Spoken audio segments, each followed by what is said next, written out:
Waterford.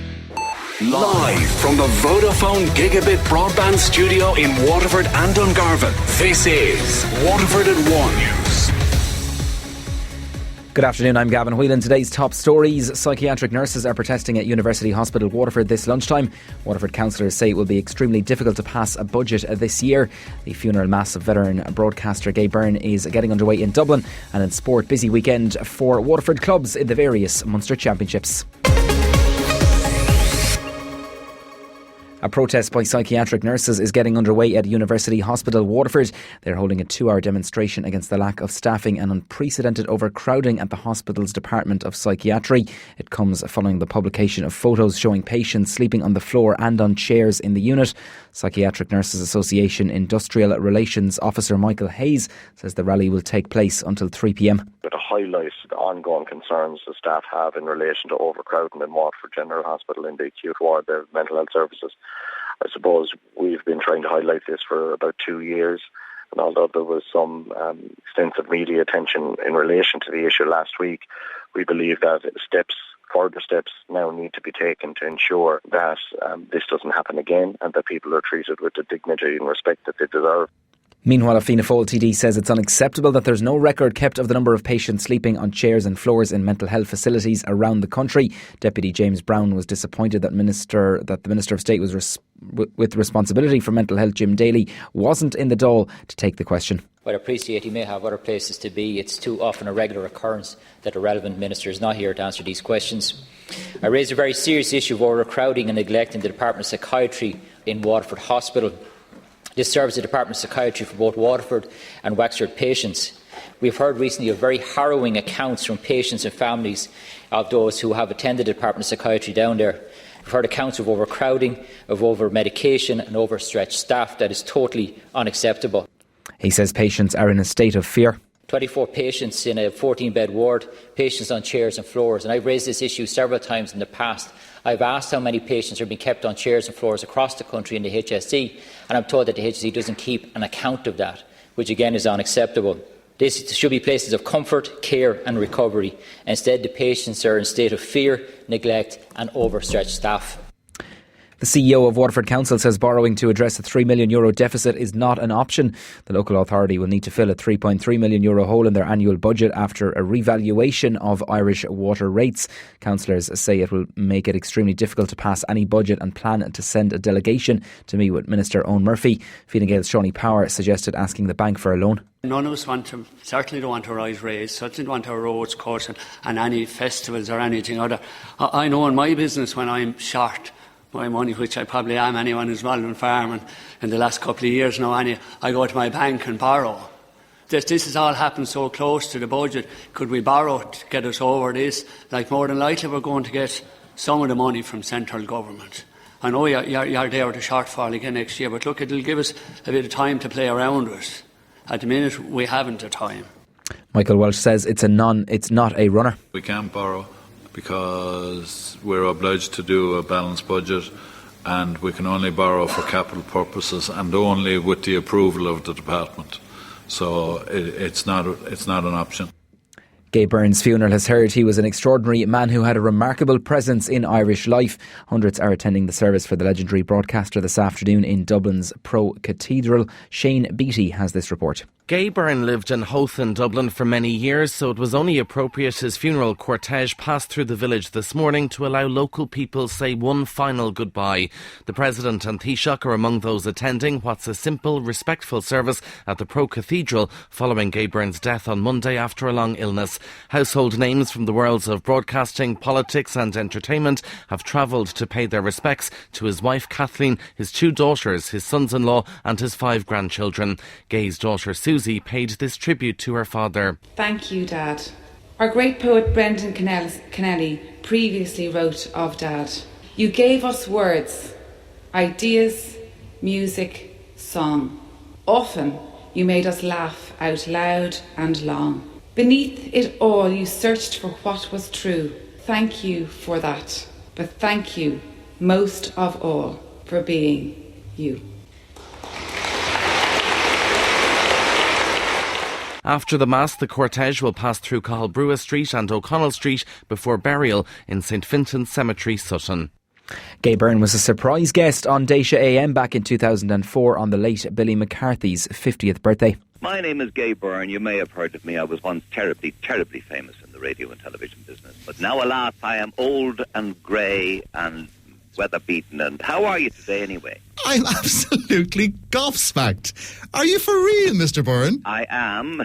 Unless it's a very, very, very good imitation. I don't know. These people in Waterford share their memories of Gay Byrne. Oh, I was a huge fan. Yeah, I grew up watching Gable blasting out most homes of a Saturday night in my day. Turned to Friday then. I grew up with him. I'm 66 now. He took Ireland out of the dark ages. He was one of the first presenters to challenge the Catholic Church and all, and he got a lot of stick for it, but he stuck by his guns like that. I think he was a great change maker, and he highlighted change in Ireland. He was a complex person, and he was a real person, and I think he's a real heart. He was a wonderful man, absolutely. He'll be missed. They'll no one ever replace him. No.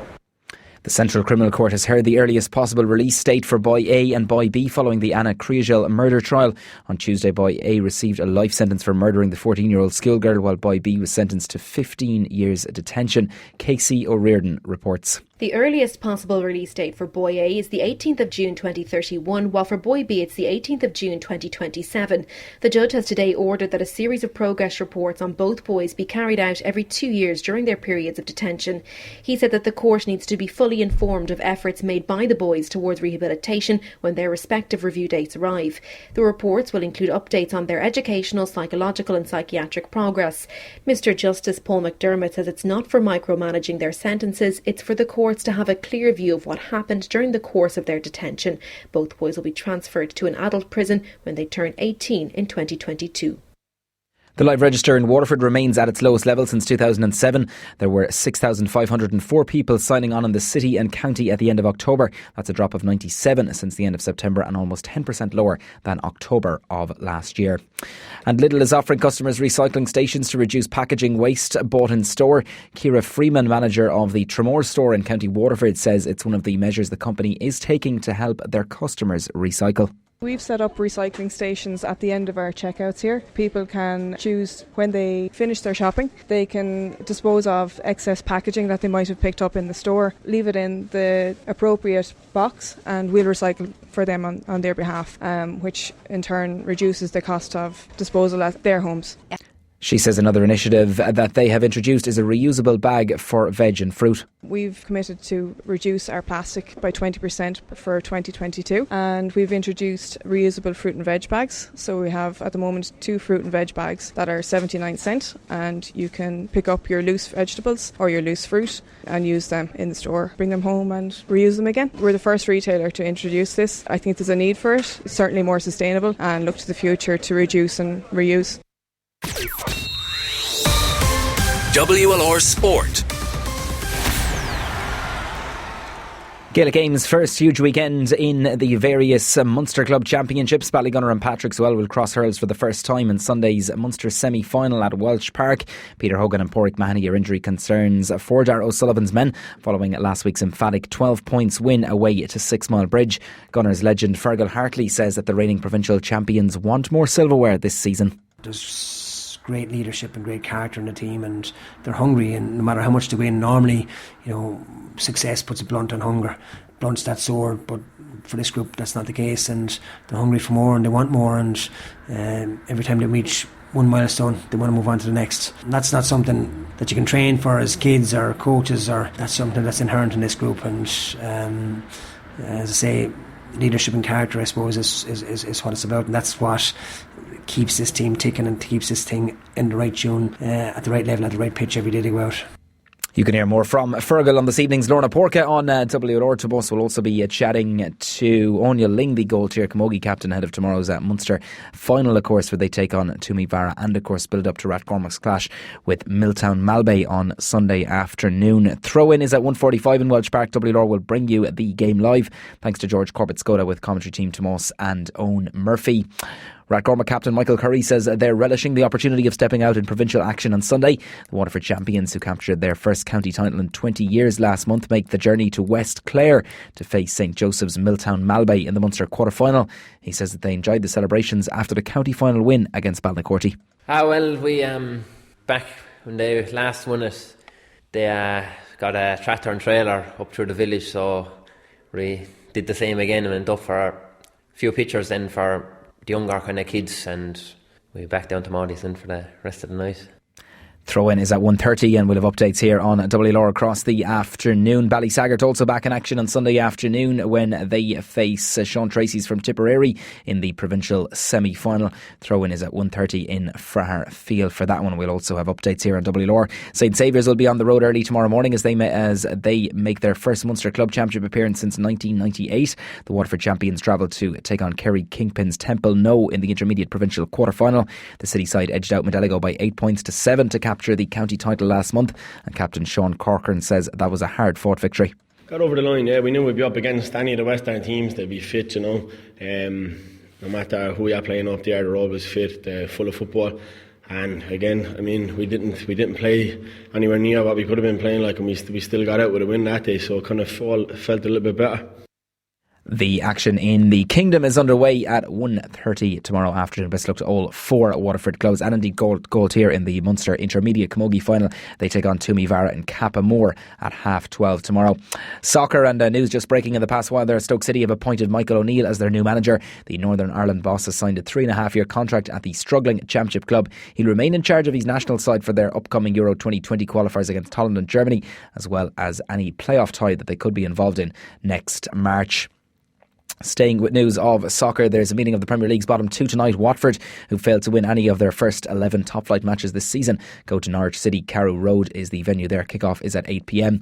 The first inter-pro clash of the Guinness Pro 14 season in rugby takes place this evening. Connacht host reigning champions Leinster at the Sports Ground at 25-8. Both teams are in good form. Leinster have won their first 5 games even, while Connacht are on a run of 4 straight victories. Peter O'Mahony is back in the Munster team for tomorrow's visit of Ulster to Thomond Park. Fellow Irish internationals Andrew Conway, Chris Farrell, Niall Scannell, John Ryan, John Klein, O'Mahony and CJ Stander also start for the Reds. To news of golf next. Shane Lowry has moved into contention into the weekend at the Golf's Turkish Airlines Open. The Open champion there has moved to 7 under par after carrying a superb second round 65. He's 4 shots behind the clubhouse leader there, Ross Fisher. In boxing, 2 Waterford boxers are competing this evening at the National Stadium in the National Senior Championships. Zara Breslin of Tramore Boxing Club will contest the 54kg title, and Kate Radomska of St Paul's will try and secure the 51kg crown. We wish both the very best of luck. And finally to racing, where Dundalk hosts an 8 race card evening this evening. The first going to post on the all-weather track at the Loud venue at 5:15. That's the latest on WLR. Our next bulletin is at